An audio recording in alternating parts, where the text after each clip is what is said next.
Ngayong aga, mahiwa ako karne.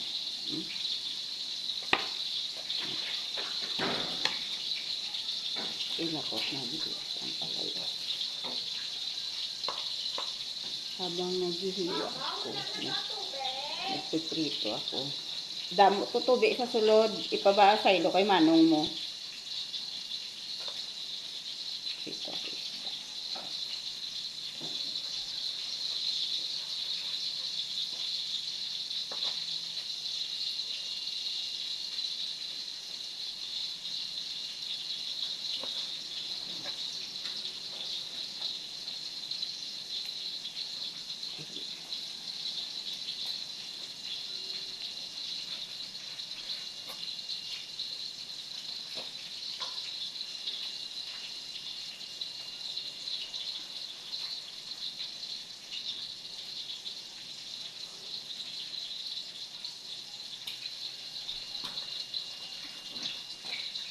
Natansa ko na lang na kung ano, sa hindi ako mayo pakita. Kinaano ko na lang sa ano, kita man, nakaninag man, pero ano, banta-banta lang.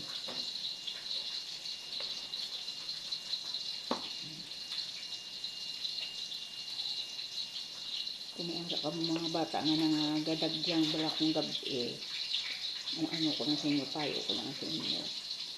Hindi mo dito padagyan mo nyo, wala ang ano nga madulom kay amo na natabo sa akon nga mata.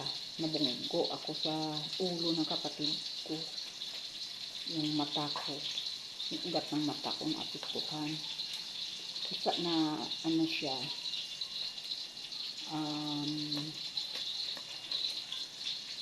na ano, nasugatan. Ito, nasugat, ano yan, nasugat. Yun ang mata ko na nasugatan siya. Akala ng mama ko, ano pa lang ako nun mga 5 taon pa lang ako nun. Biglang nag-brown out, nagtakbo, tumakbo, kanya-kanya kami takbuhan. Nagkasalubong kami magkapatid na ano ay kami, salpukay. Yung kanya dito yung kanya na sugat. Sa akin itong mata ko, kaya yun, napektuhan yung mata ko.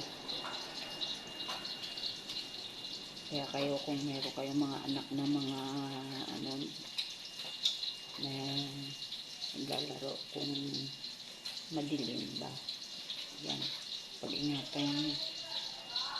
Kasi mahirap pag may diferensya ang mata.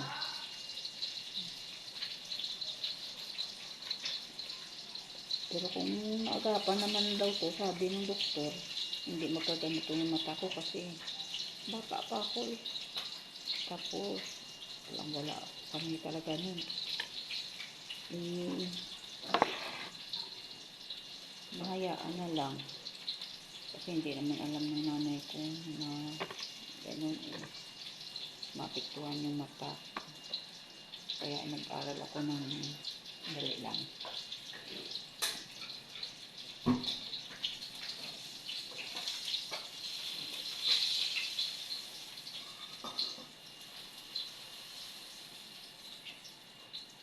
Yung piniprito ko, muntik na masunog.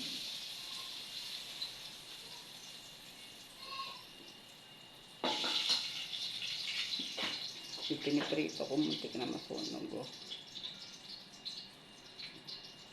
Kaya ang payo ko na sa inyo, ganun, mag-ingat-ingat lang kayo. Yung ugat sa mata ko, tingnan ko, dati nandiyan ako sa Manila sa Antipolo. Tinatingnan ako ng asawa ko dati nung medyo, ang edad ko noon 24, sinabihan ako ng doktor na ano sa PGH na yung ugat sa mata ko naputol, kaya ito yung isa kong mata namuti na kasi yung ugat niya, ito ang naputol, yung retina yun, kaya yun hindi na pwede. Ito yung ugat no, ano yan dati malaki yan dito nabukol yan dito, hinihilot-hilot ko lang pa ganyan para ganyan no. Hindi ko alam ano na, akala ko muta lang yung nag-ulap-ulap sa mata ko, hindi naman. Kaya yun, ito pala namuti na yung mata ko, hindi na yan makakakita. Tapos ito naman ano naman siya, yung cornea naman natin, yung cornea ng pag napuwing bata, pag napuwing tayo tapos or makati yung mata natin, ginaganyan natin, di ba? Kinukusot natin ganyan. Bawal pala yun, sabi ng doktor. Kaya yun, yung cornea natin makakagasgas daw yun. Hayaan na lang daw natin ng paluhain natin para yung lalabas din yun yung napuwing madadala na yun sa luha yun. Tsaka pag makati, hayaan na lang natin paluluhain din natin pag makati, gaganyanin na lang natin para pag magluluha na yan yung mata natin, hayaan na natin na baka kasi pag kumati ang mata natin masarap naman talaga kasi kamutin, di ba? Pero bawal yun. Kaya yun ito may dalawang gasgas, nalapad siya. Kaya yun yung ating pinaka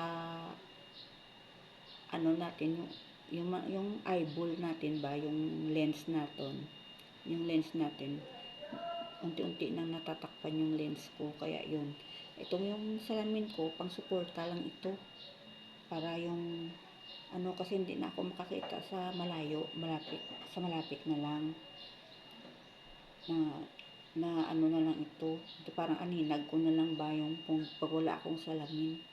Pero kung itong salamin, pag may salamin ako, medyo nakaka siya ng liwanag sa paningin ko. Pero kung anong nakikita ko sa